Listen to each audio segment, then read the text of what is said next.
आगे ज्यादा नहीं, क्योंकि लोग निकलते रहे, व्यवस्थापक जो हमारे व्यवस्था बंधु है घूमते रहे।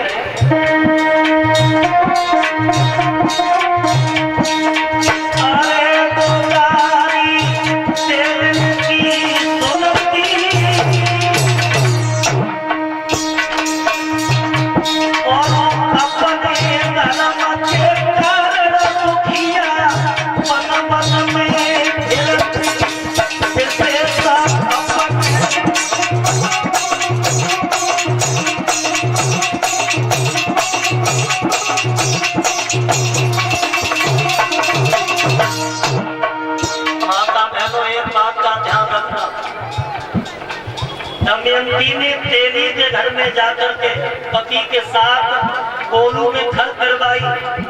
तो अगर हम तुम पे मुसीबत आ जाए, तो किसी के नौकरी करने जाए, तो अगर गलती हो जाए तो मालिक तो गालियां दे, तो गालियां भी उस समय सुननी पड़ती है।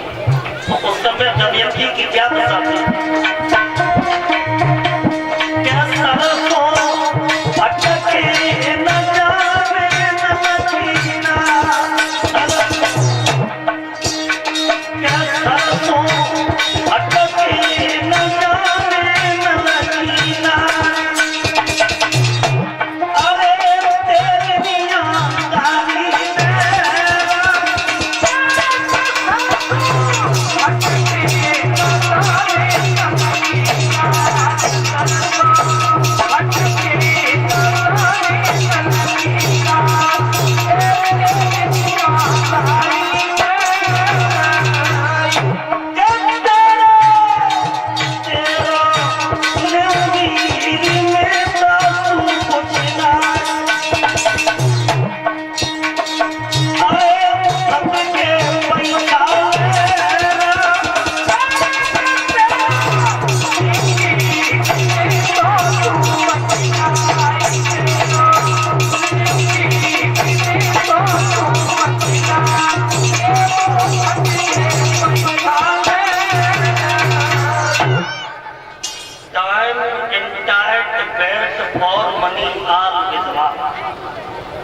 समय किसी का इंतजार नहीं करता। हरिश्चंद्र बिके हैं, तारा रोहितास को ब्राह्मण ब्राह्मणी लेके चले। तो कालू मेहतर ने हरिश्चंद्र से कहा घर पे जाकर के, बोले हरिया अब क्या देखता, अब हमने खरीद लिया है, झाड़ू उठाओ और काशी की गलियों में झाड़ू लगाओ। देखिए राजा अब झाड़ू उठाकर के काशी की गलियों में झाड़ू लगाने लगे। उसके बाद जवाब दिया, हरिया मैं तेरा धर्म नष्ट नहीं करूंगा, एक घड़ा दे दिया, एक घड़ा भर के लाओगे और उसके बाद अपने हाथों से ही दाल आटा लेकर के भोजन बनाओगे और खाओगे। हरिश्चंद्र ने पहले दिन भोजन जब तैयार किया है और भोजन बनाकर के खाने के लिए चले, तो केवल 4 रोटी बनाई। चारों रोटी सामने रखी है। तब तक विश्वामित्र ने एक भिखारी को भेज दिया, जाओ। भिखारी आ गया, हाथ फैला दिया, महाराज मुझे भूख लगी है, रोटी दे दो। हरिश्चंद्र ने 2 रोटी भिखारी को दी है। भिखारी बोला, महाराज इससे मेरा कुछ नहीं हो सकता। 4 रोटी भिखारी को दे दी और राजा पहले दिन भूखे ही सो जाता। दूसरे दिन भोजन बनाया, भोजन खाने के लिए चले, तो विश्वामित्र ने बनी का बिलौटा भेज दिया। उस बिलौटा ने आकर के सारा भोजन लिया और धूल में मिला दिया। हरिश्चंद्र दूसरे दिन भी भूखे सो गए। तो राजा ने ये संकल्प किया कि हे प्रभु, मेरे भाग्य में भोजन भी नहीं, मैं आज से ये संकल्प करता हूं कि भोजन नहीं करूंगा। भोजन छोड़ दिया और 36 दिन तक भोजन नहीं किया। तो शरीर पर केवल हड्डियां दिखाई देने लगी, हड्डियों का ढांचा बना। घड़ा को उठाया और घड़ा को उठा करके घाट पे पहुंचे, जल भर के लाए, कालू के गेट में प्रवेश किया तो ऐसा झटका लगा कि राजा कहीं घड़ा फूट गया। एकदम कालू बेहतर निकल के आ गया, हरिश्चंद्र 20 भार सोना देकर के भूत शहीद की है। तू रोज घड़ा फोड़ेगा तो नए नए घड़ा कहां से लाएंगे? बोले मालिक आज के बाद कभी घड़ा तुम्हारा नहीं फूटेगा। शरीर हम तो कमजोर था। दूसरे दिन घड़ा भरने के लिए राजा जब घाट पे पहुंचे, घड़ा तो भर लिया लेकिन शरीर में इतनी ताकत नहीं रही कि राजा घड़ा को उठा करके सिर पर रख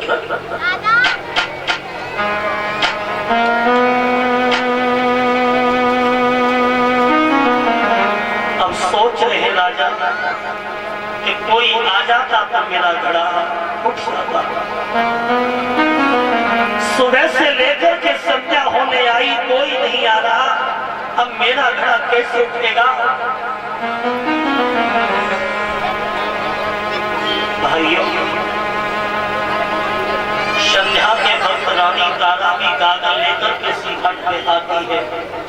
तो जो ही दूर से तारा को देखा, ये तो मेरी पत्नी है, अब तो मेरा घड़ा उठ जाएगा। और पत्नी को जैसे ही देखा और पत्नी ने पति को देखा तो कहने लगी, ना क्या तुम भोजन नहीं करते? क्या तुम्हें पुत्र रोहितास की याद आती है? मैं तुम्हारे शरीर पर हड्डियां दिखाई देती।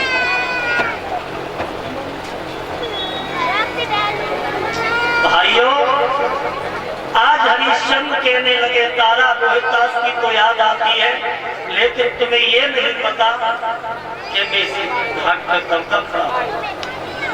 इसीलिए तारा आज मैं समझ गया कि मेरी साथ परे की क्रिया कर गई तो अब तो मेरा साथ निभाएगा। बोली प्रिया क्या करना, मुझे आज्ञा दीजिए। तो तारा से हरिश्चंद्र बोले हैं, प्रिय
तुम्हारे हाथ में मेहतर का घड़ा है और मेरे हाथ में ब्राह्मण। मैं घड़ा उठवाऊंगी तो धर्म मेरा छीन हो जाएगा, इसलिए मैं आपको एक अकल बता दूं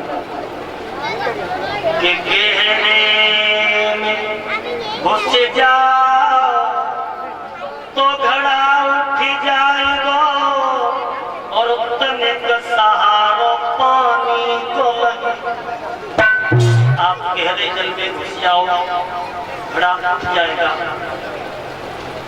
तारा शरीर से बोले आज साथ परे की क्रिया भी मेरा साथ छोड़ रही है। याद रखो तारा, उस दिन की तुम मेरे साथ नहीं न मिली, दुल्हन बन के आई थी। तारा रोई के बोली ना, क्या धर्म के कारण तीनों पानी बिके और वही मेरा धर्म आप नष्ट कर पाते। इतनी कह करके तारा क्या करती है कि सिर पे गगरिया और उधार तारा नारी है चली और 7 फेरों का बंधन वो पिसारे है चली।